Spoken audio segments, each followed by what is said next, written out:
Hello. Welcome. This 6 yard box. Welcome to 6 yard box. This is all about 90 minutes where we look at the Tottenham Villa game played yesterday. If you're new to the channel, please subscribe. You're welcome.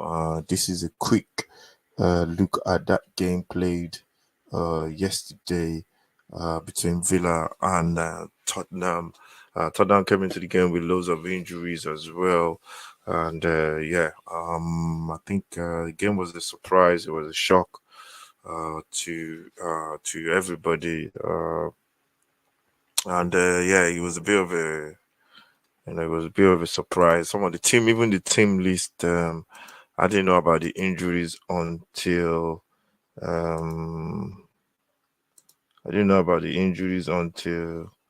um, until this game was kicking off. There's Kulicheski was missing. And Bentancur, was going to miss the game. There was a couple of players missing as well. Lucas, Richarlison, there was nobody coming off the bench. And Merry Christmas to everyone in advance. Yeah, belated Merry Christmas and Happy New Year to everyone as well. Just to put that one out there. And the game was very tough for Tottenham. First half, Villa basically just packed the bus. Tottenham tried to break them down, and they couldn't. Had some half chances. There was nothing creative at all. It was very difficult breaking the Villa team down.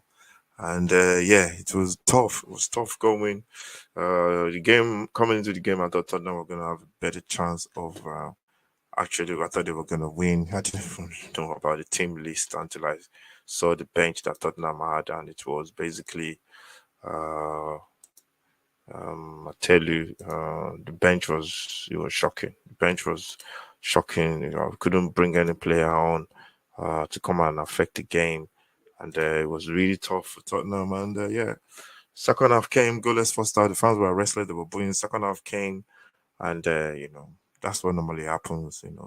Injuries and Tottenham going hand in hand. I think we went through this kind of situation last season as well. And the first goal was a shot from outside the box, and the keeper, Lloris, did a big mistake. If you can't catch it, you got to push it wide. He pushed it back into the middle of the pitch, and it was a tapping for. I didn't know. I don't even know who tapped it in. Who was it? Who was the tapped it in again? I think it was um Bundia. I think it was Emil Bundia that tapped it in. I'm not sure. I think it was the one that tapped it in, and everyone was just the defense. Every defense was slow. There was just nothing right. And yesterday, if you don't score that goal, you're putting yourself in a lot of problems. If you don't get that first goal, that kind of a match when everything is tight. Tottenham managed, they couldn't get anything going, they couldn't create any chances, clear cut chances. There was a problem in terms of making changes after that goal. The manager couldn't make changes. There was no players that could come on, that could affect the change. The only player that could come on was Brian Hill, and I think the manager, I think maybe he might need to start playing some of the youth players, and just bring them on just to give you that offensive threat, especially making changes, like offensive areas to affect games. Tired legs, you need somebody that can run up and run against tired legs. Should be bringing those young players in. I think one or two of them should be good enough to come and play for Tottenham in the offensive side of things. And it was tough going. Villa just kept defending deep, playing on the counter. Got the second goal from a stupid mistake as well. The ball was played into the middle of the pitch, and it was a good finish from I think it was can't remember his name, like the midfielder, the one that scored the first goal, the Brazilian. And from then on, it was just Tottenham just couldn't get going, couldn't create anything. Midfield was just sideways passing. They couldn't get those penetrative passing. They couldn't go long crosses into the box as well. And game ended. The fans booing, and as you know, there was a meltdown as well. And I think the main reason for that defeat yesterday, I don't care what anybody says, was the injuries. If Kulu was playing, that would have been a different game. He makes a big. I remember when he went, he was missing a couple of games during the season as well. Earlier on in the season before the break, he missed a couple of games, and we lost those games. I remember it was difficult. And yeah, it's just something that we have to take on the chin. As a Tottenham fan, me personally, I think I understand the process the managers, the process the team is going through. We can shout about him, about Daniel Levy. We should leave the club. Daniel Levy's not going anywhere, and even the manager said after the game, said it's a process. People have to be patient. They said he's not selling anybody no dreams about what's going to happen. After a couple of wins, fans get giddy. I think it's all fans in general. Only a few fans, understand that this thing is a process. We could be lucky, it might happen in 6 months. We might get, a team winning something, or in a year winning something, but that don't mean progress. It could still go, if especially if you don't have the squad depth that you need to build a strong and challenging team. And yeah, and everyone keeps comparing us with Arsenal. They're different. I don't care what Arsenal do; they can do whatever they want. People start even get agitated because Arsenal are doing well. It's like, come on, man. Let's focus on our team, man. For me, the manager is the right manager for Tottenham. The rebuilding process is still the process. Even a project manager, even a non-project manager, still need time. For you to get your team, get the players that you want in. And I think this manager needs another summer window for me, big summer, another summer window for us to get the players that we actually want, and then we can, and even injuries, you can't legislate for Richarlison being injured. Okay, fine. But what about Lucas Moura being injured as well? Then Kulusevski being injured. That's three forward players being injured. Those players are top players as well. The levels might drop a little bit, but not too much if you have those players in your team. So the fans just have to understand. For me, I think you have to understand that injuries are playing a big part in this period. Hopefully, we can get a win against Crystal Palace, and then going into the North London Derby with a bit more belief. And then hopefully Kulu will be back and Benton Cole will be back for that game. But for me, the focus is still top four. I'm not getting giddy. I remember when we lost to Burnley last season, it was a meltdown. Everybody was crying. We're not going to make top four. Everybody was, it's like, come on.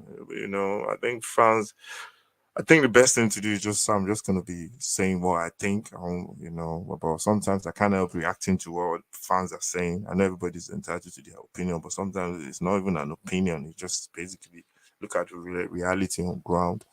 The injuries are something that you can't. Somebody was saying we should be beating Villa with the school team yesterday. How? How? Well, I can't understand that. How are you going to make changes to the team if you want to actually win that game? How are you going to make changes? The only way we were going to win that game yesterday was if we scored first and then, we can sit deep and play on the counter. That's the only way I think we're going to win that game with those injuries. And fans should just calm down a little bit. But for me, top four is still on. I'm still looking forward to the rest of the season. I think we get one or two players in January, then I think we should be able to push on. We got Aston, we got Crystal Palace next. That will be our next watch along. You can join us for that one on Wednesday night. Hopefully, we'll be doing one more game as well before the weekend. And then we go on to the weekend games. And then, we push on. And at the end of the day, it's all about football for me. I think what happens on the pitch is very important. Everything else will follow. All this noise will calm down once we win a couple of games. And then we move on. Champions League starts in February as well. I understand it's a process. I understand it's going to take time. It's like people can say, yeah, we always say that every season, but that's what we're going to be saying every season, until we position ourselves into a situation whereby we're challenging, we're competing, going into early, late stages of competitions.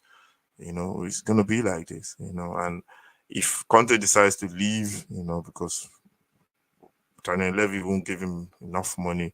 I don't understand that, But I think Conte understands the club. He understands what the club. Even he said it in his press conference that he understand when he came to the club, what he was told about the club, the way they were going to be doing most of the spending. And I think you understand that, nobody's selling him. He's not going to be selling people no pipe dreams. I think fans just get a little bit woozy and, giddy, and they think, expectations are set really high. I mean, we're going through a bad run. We're still fit, 2 points from top four. That's the target. And every team is going to drop points. Every team is going to drop points. In this league, it's a tough league. It's a marathon. And I keep saying it's a marathon or sprint. The last 10 games or the last 10 to 8 games are key. Go into those games knowing where you are.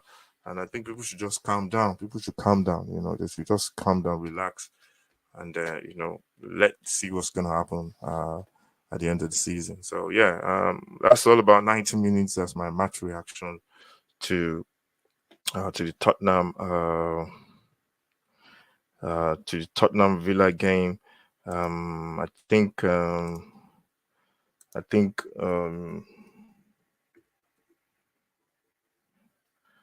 I think the team will come out fighting against Crystal Palace. I'm not sure if we are home or away.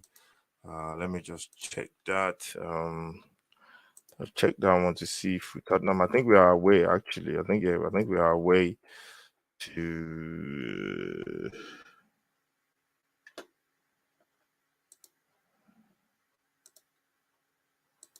Yeah, I think we're away. Let's just check that.